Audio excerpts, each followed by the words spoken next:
थिगसे जायो जाहैदों ना बेदर अयथासार जायोनो 1 केजियाथ' हारसिं जाखायो जाहैदों सेबथा मानसिया न'आव जाबादि खरस खालामनांगोन माइरं बायनांगोन बा दालि बायनांगोन ना बेदर बायनांगोन सिफिनिफ्राय फैसा थांगोन खरसा जागोन दा बियो बिटिसियावनो किटचेन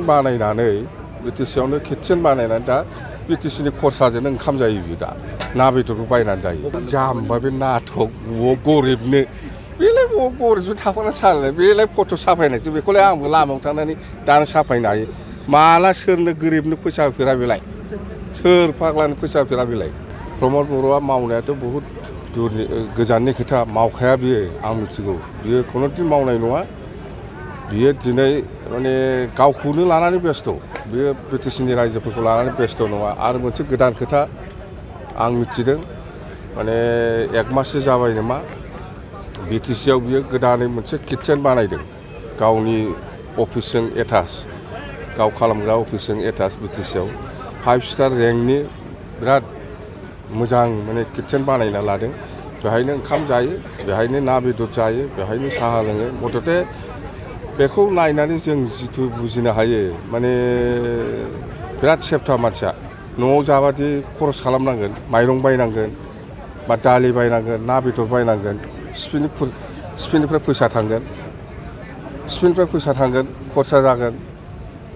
दा बियो बिटिसियावनो किटचेन बानायनानै दा बिटिसिनि खरसाजोंनो ओंखाम जायो बियो दा ना बेदरखौ बायनानै जायो गभर्नमेन्टनि खरसा बिटिसियावलाय पकेटनि बोरै खरसा खालामनो बे बिटिसिनि फैसाजोंनो बियो खरसा खालामनानै दा ओंखाम संनानै जायो हरावबो जायोनो सानावबो जायो जाहैदों सानावथ' जाखायोआनो मोनायावबो जायो माबादि सेबथा किरफन मानसि बेबादि मानसिया बिटिसिनि थाखाय माबा मोनसे मोजां खामानि मावगोन नामा आं बेखौ नुहुराखै ओंखाम संग्रा बानायबावबाय बिटिसि सेक्रेटारियेटआव ओंखाम संग्रा बानायनानै ओंखाम संजायो ना बेदर जायो ना बेदरखौथ' बिराद जायो होननानै खोनादों आं नुफेराखै थिगसे जायो जाहैदों ना बेदर अयथासार जायोनो 1 केजियाथ' हारसिं जाखायो जाहैदों आं नुफेराखै नुनाया मानसिफ्रा बुंलाबायो खोनादों आरोखि आं अमाखौथ' आरामसे 1 केजिया जाखायो जाहैदों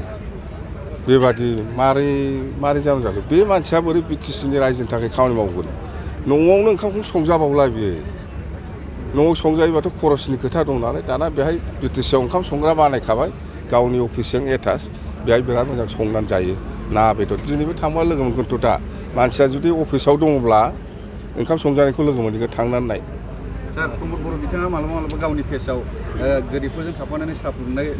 जाम्बा बे नाटक गरिबनो बेलाय गरिबजों थाफाना सालाय बेलाय फट' साफायनायसो बेखौलाय आंबो लामायाव थांनानै दानो साफायनो हायो माला सोरनो गोरिबनो फैसा होफेरा बेलाय सोर फाग्लानो फैसा होफेरा बेलाय खोन्थाथों सोरबा गोरिबा न' बानायना होदों होननानै सोरबा गरिबा बिनिफ्राय 500 थाखा मोन्दों होननानै सोरबा माने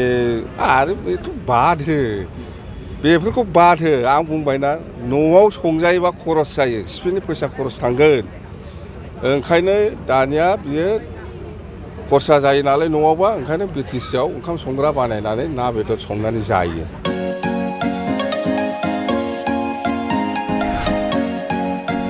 BA BSc हाबनो गोनां फरायसाफोरनि थाखाय गोनां फोसावथाय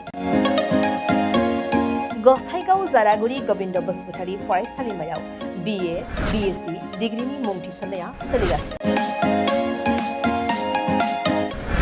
गिबिसिन मुं थिसनहैनाय सा 150 सिम फरायसाफोरा बेसेन नाङाजासे मुं थिसननो हागोन 150 निफ्राय 200 सानि गेजेराव 75% रेहाय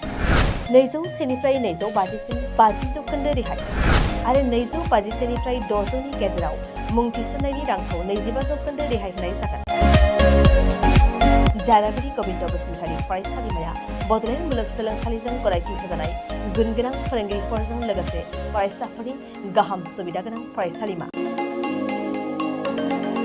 बड', इंराजि, Assamese, political science, history, economics, education, philosophy, sociology, geography आरो मेथ्स आयदाफोरखौ लानानै फरायसाफोरा बे फरायसालिमायाव फरायनो हागोन लोगोसेयैनो फरायसाफोरा लाइब्रेरिनि सुबिदा एक्सट्रा करिकुलार एक्टिविटीज कैरियर काउन्सेलिं सांग्रांथियारि हाबाफारि रिविजन क्लास लोगोसे स्पोकन इंग्लिश सेल्फ डिफेन्स आरो कम्पिउटारनि उफ्रा सोलोंथाइबो लानो हागोन।